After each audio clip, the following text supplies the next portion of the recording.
네, 감사합니다. 함께 성경 말씀 보시겠습니다. 로마서 8장 24절부터 28절까지의 말씀 함께 보시겠습니다. 로마서 8장 24절부터 28절까지의 말씀 보시겠습니다. 우리가 소망으로 구원을 얻었음에 보이는 소망이 아니니 보는 것을 누가 바라리요. 만일 우리가 보지 못하는 것을 바라면 참으로 기다릴지니라. 이와 같이 성령도 우리의 연약함을 도우시나니 우리는 마땅히 기도할 바를 알지 못하나 오직 성령이 말할 수 없는 탄식으로 우리를 위하여 친히 간구하시느니라. 마음을 살피시는 이가 성령의 생각을 아시나니 이는 성령이 하나님의 뜻대로 성도를 위하여 간구하심이니라. 우리가 알거니와 하나님을 사랑하는 자 곧 그의 뜻대로 부르심을 입은 자들에게는 모든 것이 합력하여 선을 이루느니라. 아멘. 오늘 함께 보실 말씀의 제목은 응답이 시작되는 시간입니다. 이렇게 노인과 노십 이렇게 말씀을 전하는 자리, 말씀을 준비하면서 생각하는데 예전에 어떤 한 목사님이 와가지고 했던 설교 제목이 이렇게 머릿속에 계속 생각이 나더라고요. 어색한 위치에서 애매하게 살아가는 나에게 지금 굉장히 어색하고 애매한 느낌입니다. 제가 많은 사역을 하고 많은 응답을 받은 건 없습니다. 근데 제가 항상 렘넌트들을 만날 때 가장 먼저 물어보는 게 있습니다. 사역적으로 만났을 때요. 뭘 물어보냐면 진짜 네가 어렸을 때부터 들었던 그 복음이 너의 복음이 맞는지를 물어봅니다. 정말 어려움이 왔을 때, 문제가 왔을 때 진짜 복음이 모든 문제 해답이 되는지를 늘 물어보는데요. 근데 많은 렘넌트들이 좀 그렇게 대답을 하는 것 같습니다. 머리로는 아는데 잘 모르겠대요. 문제와 어려움 오는데 그때 말씀보다 기도해야겠다 하는 생각보다 다른 생각, 다른 마음이 앞서는 겁니다. 그래서 그런 친구들을 만날 때마다 저는 항상 간절한 마음으로 그런 고백을 합니다.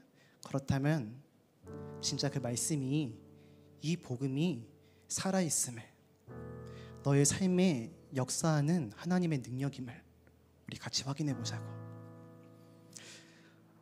그러다가 이제 어떤 친구가 갑자기 저한테 그런 얘기를 하더라고요. 전도사님, 저를 위해서 기도해 주셨냐고. 갑자기 그런 질문을 받아본 게 처음이어서 너무 당황스러워가지고 아니라고 대답을 했었는데요. 근데 왜 그런 걸 물어보냐고 질문을 해보니까 지난주에 제가 전도사님한테 말했던 이 문제들 있지 않습니까? 그게 그 주간에 해결돼 버렸대요. 근데 제가 들었을 땐 사실 문제도 아니고 응답도 아니었습니다. 근데 그 친구한테는 완전한 해답이었던 거예요. 근데 뭘 했냐니까 다른 거 하지 않았어요. 그 얘기 들어주고 그 얘기를 듣는데 제 마음속에 말씀 하나가 생각나더라고요. 그 말씀을 같이 읽어주고 같이 정말 기도하자. 근데 그 잠깐의 기도가 그 친구에게 문제가 되어지는 그 부분, 넘어설 수 없었던 부분을 넘어서게 하는 응답이 된 겁니다. 그러니까 너무 신기하다면서. 그랬더니 그 친구가 다음에 또 와가지고 물어봐요. 전도사님, 제 지인 중에 이런 문제에 처한 사람이 있는데 전도사님은 이해가 돼요? 그 얘기 들으면서 솔직하게 말했죠. 솔직히 잘 이해 안 된다 나는. 근데 나도 이제 그 친구가 말한 그 문제는 가정의 문제였거든요. 나도 가정의 문제가 심각하기 때문에 그 친구가 어떤 마음일지 약간의 짐작은 된다. 그런데 우리가 그 문제를 어떻게 봐야겠냐? 그 문제를 일으킨 사람, 태어나면서 좀 알코올 중독에 대한 문제였거든요. 아버지가 어렸을 때부터 나는 알코올 중독자가 되어가지고 내 자녀를 두들겨 패면서 행복하게 살아야지, 이런 꿈을 가지고 일생을 살아온 사람이 어디 있겠냐. 행복한 가정, 행복한 미래 꿈꾸면서 살아왔겠지. 그런데 넘어설 수 없는 인생의 문제가 있는 거다. 죄의 문제, 하나님 떠난 문제, 답이 없으니까 사단에게 붙잡혀서 살아가는 나도 어쩔 수 없는, 넘어설 수 없는 그 인생의 문제, 거기 매여가지고 살아가고 있는 그 영혼, 너무 안타깝지 않냐? 우리 같이 기도하자고. 그랬더니 그 친구가 이렇게 말하는 거예요. 그러면 제가 할 건 아무것도 없네요. 그치? 그럼 저는 전도사님이랑 같이 기도하면 되는 거냐고. 맞다. 아무것도 하지 말고 그 영혼을 위해서, 그 아버지라는 분을 위해서, 그것 때문에 힘들어하는 너의 그 지인을 두고 우리 같이 기도하자고. 어떠합니까? 여러분들은 어려운 문제 만났을 때 무엇을 먼저 생각하십니까? 오늘 로마서 8장을 보니까 바울이 하는 고백, 우리 너무나 잘 아는 고백이잖아요. 7장에서는 바울이 넘어설 수 없는 나의 한계에 대해서 계속해서 고백하거든요. 난 죄인이구나. 나의 한계를, 나의 수준을 넘어설 수가 없구나. 이렇게 공고한 사람이 세상에 어디 있을까? 그 대전도자 바울이요. 결국 그 엄청난 사람도 복음의 능력이 아니고는, 하나님의 역사가 아니고는 아무것도 아닌 겁니다. 언제든지 넘어질 수 있어요. 그렇기 때문에 이 기도의 능력, 그리스도의 이름 없으면 아무것도 할 수 없는 겁니다. 이제 그러면서 8장에서 바뀌잖아요. 그리스도 예수 안에 있는 자는 정죄함이 없다. 우리의 인생이 사망에서 생명으로 바뀌었다. 그러면서 이제 고백하는 겁니다. 우리가 무엇으로 소망을 얻었는가? 무엇으로 소망을 얻으셨나요? 제 개인에게, 저의 가정에 문제가 옵니다. 지금도 문제 속에 있습니다. 하나를 쳐내면 또 다른 문제가 계속 옵니다. 이제 좀 편안하게 좀 쉴 수 있겠구나 싶으면 또 다른 문제가 몰려옵니다. 제가 머리숱이 별로 없는데 걱정해, 머리 다 빠질까 봐. 거울에서 아침에 거울 볼 때마다 앞머리가 점점 비고 있는 것 같은데 어떡하지? 그만큼 계속 문제가 옵니다. 이런 걸로 스트레스 쌓이고 싶지 않은데 계속 스트레스 쌓일 일이 생겨요. 근데 처음 제가 진짜 넘어설 수 없는 인생의 문제를 만났을 때 제 머릿속에 많은 생각이 들더라고요. 어떻게 해야 이 문제를 넘어설 수 있을까? 어떻게 해야 이 문제에서 자유함을 얻을 수 있을까? 위기인데 혹시 나를 도와줄 사람은 누가 없으려나? 머릿속에서 제 인간관계를 막 다 뒤져보고요. 그런데도 답이 안 나와요. 진짜 말 그대로 절망할 수밖에 없는 상태. 그때 제 마음속에 어렸을 때부터 들었던 뭔가가 나오더라고요. 뭐예요? 오늘 우리가 고백했던 찬양이잖아요. 그래, 맞아. 나는 하나님의 자녀입니다. 나는 하나님의 렘넌트입니다. 예전에 청소년 수련회 이제 마치고 나서 우리 너무 잘 아시는 황광주 목사님께서 막 이런 말씀하시는 거예요. 우리 담임 목사님 너무 감사하지 않냐? 목사님께 감사합니다. 이렇게 카톡 보내라고. 그래가지고 저희가 섬기는 담임 목사님께도 연락드렸지만 김영길 목사님 너무 감사해가지고 그 모든 일정 마치고 이제 목사님 가서 목사님 감사하는 순간 시끄럽고 밥 먹으러 가자 이러시는 거예요. 근데 저는 제 인생 속에서 정말 너무 감사하거든요. 19살부터 지금 29살인데요. 10년 넘게 이 예배의 자리에 함께 있으면서 뭘 배웠냐면 하나님이 나의 아버지시다. 그리고 그 하나님은 너무나 좋으신 분이다. 그 하나님은 실수가 없으신 분, 나와 모든 순간 함께 하시는 분, 한눈 팔지 않아. 그 분은 심술을 부리는 일이 없어. 항상 나에게 좋은 것 주시기를 원하시는 분. 그런 신앙이 제 안에 심겨져 있던 거예요. 그래서 그때 그 생각이 나는 거예요. 맞아, 하나님이 나의 아버지야. 이 문제 별로 중요하지 않아. 왜? 하나님이 나와 함께 한다며. 하나님은 실수하는 법이 없다며. 하나님은 이 길을 통해서 나에게 행하시고자 하는 응답이 분명히 있어. 근데 그 응답이 내가 생각했을 때는 재앙처럼 생각될 수도 있어. 당장은 근데 괜찮다.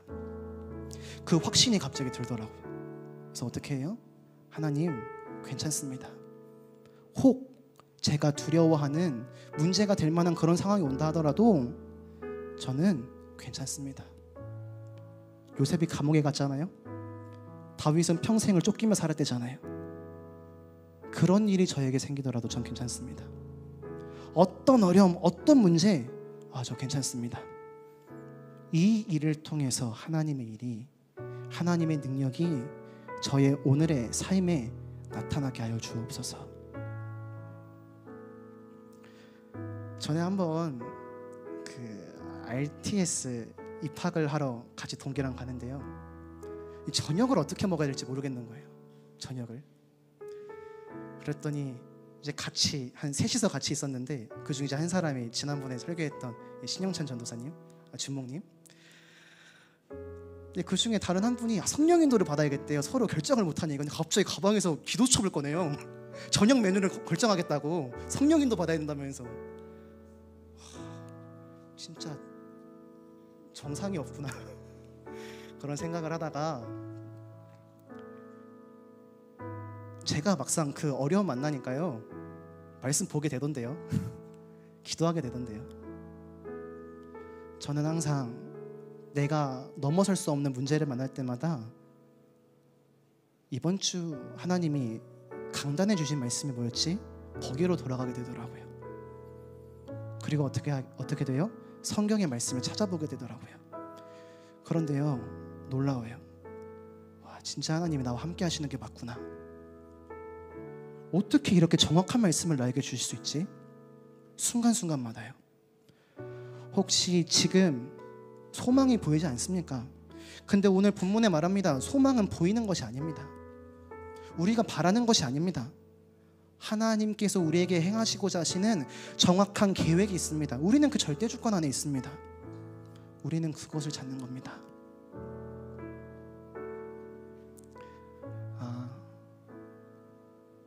작년에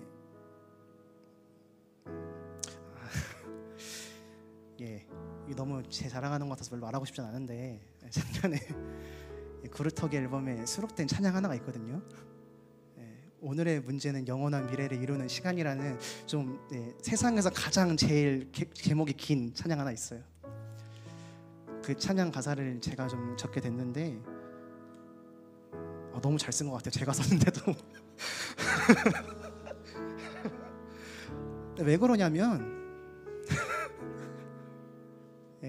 말해야 되나 말아야 되나 고민했는데 죄송합니다.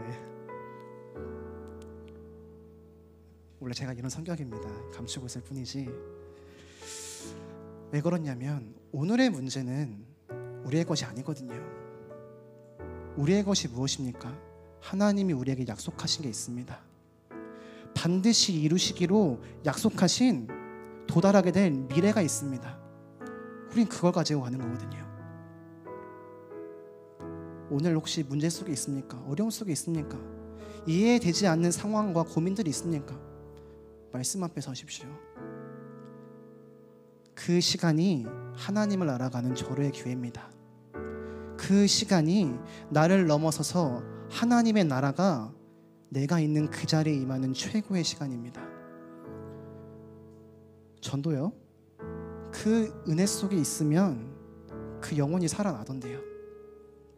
그 은혜 속에 있으니까 연결되어지던데요.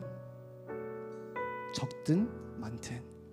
그래서 그 축복 속에 거하시기를 간절히 소망합니다. 왜냐, 오늘 하나님께서 말씀하지 않습니까? 우리는 연약합니다. 어느 정도로 연약해요? 기도할 바를 알지 못한대요.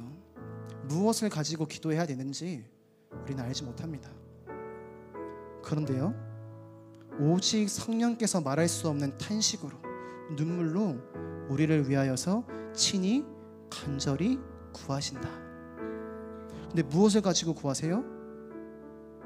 하나님이 성령의 생각을 안 돼요. 왜요? 성령 하나님께서 우리를 위하여서 우리를 향한 하나님의 뜻을 가지고 간절히 기도하시기 때문에 우리는 성령 하나님의 놀라운 배경 안에, 성삼위 하나님의 정확한 그 시간표 안에 우리 인생이 있는 겁니다. 하나님께서 우리 인생을 정확하게 다 준비해 두셨습니다. 그리스도께서 다 완전하게 이루어 주셨습니다. 성령 하나님께서 우리의 삶을 그에 맞게 정확히 인도하고 계십니다. 그래서 뭐 하면 돼요? 우리는 예배하면 되는 겁니다. 기도하면 되는 겁니다. 사람을 만날 때도, 사건, 일을 만날 때도 어디에 있든지 이곳에 반드시 성취되어질 하나님의 계획이 있다. 그 사실을 인정하며 그 자리에서 예배하기 시작하는 순간 하나님은 역사하십니다. 그래서 뭐라 해요? 우리가 알거니와 하나님을 사랑하는 자 곧 그의 뜻대로 부르심을 입은 자들에게는 모든 것이 합력하여 선을 이루느니라. 우리가 힘을 합치는 게 아니에요. 교회가 힘을 합치는 게 아니에요. 내가 목사님을 잘 섬겼더니, 교회를 잘 섬겼더니, 아니요. 우리와 함께 하시는 하나님이 우리에게 처해진 고난처럼, 어려움처럼 보이는 문제, 혹은 좋은 것처럼 보이는 일, 그 모든 것을 다 하나로 합하셔서 구원을 이루신대요. 우리의 현장은 그것을 기다리고 있습니다. 19절부터 21절을 보니까 모든 피조물들이 하나님의 구원을 고대하고 있대요. 모든 피조물들이요. 창세기 3장 사건 이후로 부패해지고 절대 불가능한 상태에 빠져버린 그 현장이 하나님의 구원을 기다리고 있대요. 세계복음화를 기다리고 있대요. 누굴 기다리고 있어요? 구원의 길을 마음에 품고 있는, 그리스도를 마음에 품고 있는 저희를 기다리고 있어요. 그곳이 다른 곳이 아니에요. 고린도전서 7장 17절 보니까 오직 주께서 각 사람에게 나눠주신 대로 하나님이 각 사람을 부르신 그대로, 다른 번역본에는요, 하나님이 부르신 그곳에서. 24절, 형제들아 너희는 각각 부르심을 받은 그대로, 부르심을 받은 그 자리에서 하나님과 함께 거하라. 하나님이 허락하신 현장입니다. 하나님이 허락하신 사건입니다. 하나님이 허락하신 만남이고 사람입니다. 거기에 반드시 이루어질 세계복음화의 축복이 감춰져 있습니다. 우리 너무 잘 알죠? 노인과 도시 많이 오셨으면 다 알 거 아닙니까? 나의 개인의 문제인 줄 알았는데 내 개인의 문제가 아니에요. 현장에 일어나고 있는 문제예요. 이 시대에 일어나고 있는 문제예요. 넘어설 수 없는 나만의 문제가 있습니까? 그게 여러분들이 누릴 세계복음화입니다. 딱 현장 보는데 나 같은 사람이 죽어가고 있구나. 거기에 대한 답을 정말 복음으로 답을 냈다? 그럼 거기 누가 살리겠습니까? 우리가 살리는 겁니다. 제가 이 10년 전에 했던 딱 기도가 그 기도에서 11년 전에 했던 기도가, 하나님 저처럼 가정의 문제 속에 있는 렘넌트, 소외되고 외롭고 어디 기댈 것 없는 것 같은 제 가장 큰 영적 문제, 인간관계 문제였거든요. 많은 것 있겠지만 그게 다 합쳐져 가지고요. 저 같은 사람을 누가 가장 잘 이해해주고 누가 가장 잘 도울 수 있겠습니까? 섬길 수 있겠습니까? 혹시 하나님 할만하시면 그 일에 제가 좀 쓰임 받아볼 수 있을까요? 거기가 시작점이었던 것 같아요. 그곳이요. 그 이후로부터 너무 소중한 사람들과의 만남이 계속 허락되더라고요. 그래서 결론적으로 절망이 곧 절대망대인 것 같습니다. 절망이 절대망대. 왜요? 절대 불가능한, 절망할 수밖에 없는 그 순간에 우리는 하나님의 것을 봅니다. 하박국서 2장 1절에 뭐라 나오는지 아십니까? 도대체 이해가 되지 않는 이 이스라엘의 문제 앞에 그 선지자가요, 하나님이 파수하도록 나에게 맡기신 그 망루, 성루, 망대에 서서 하나님이 나에게 뭐라고 말씀하시는지를 들어봐야겠다. 그때 주신 말씀이 뭐였어요? 비록 더딜지라도 내가 반드시 언약을 이룰 거다. 의인은 믿음으로 말미암아 사는 것이야. 그게 거기서 나옵니다. 그래서 언제 하나님의 응답이 시작됩니까? 절망인데요, 절대 불가능인데요, 내가 있는 그곳, 내게 처해진 그 상황, 오늘 나에게 주어지는 모든 만남, 그곳에 하나님의 계획이 있음을 알고 예수 그리스도의 이름으로 예배하고 기도하는 그 시간 가운데에 하나님의 응답은 시작되어집니다. 오늘 함께 예배하는 우리 모든 예배자들이 각자의 현장, 각자의 자리에서 그 응답과 은혜를 충만히 누리시기를 바랍니다. 나의 모습 보면서 낙심하지 마시고요. 현장을 보면서 무너지지 마시고요. 그거 보면서 거기서 하나님이 주시는 절대 언약을 붙잡으시길 바랍니다. 우리가 보고 살아가는 것은 눈에 보이는 것 아니라 눈에 보이지 않는 정확한 하나님의 언약입니다. 함께 기도하겠습니다. 하나님 아버지 은혜를 감사합니다. 하나님 아버지 은혜를 감사합니다. 하나님께서 우리를 이 귀중한 예배의 자리에 불러주시고 예배하게 하심을 감사합니다. 나를 넘어서는 오직 복음의 응답 속에, 은혜 속에 거하게 하여 주시옵소서. 하나님의 능력으로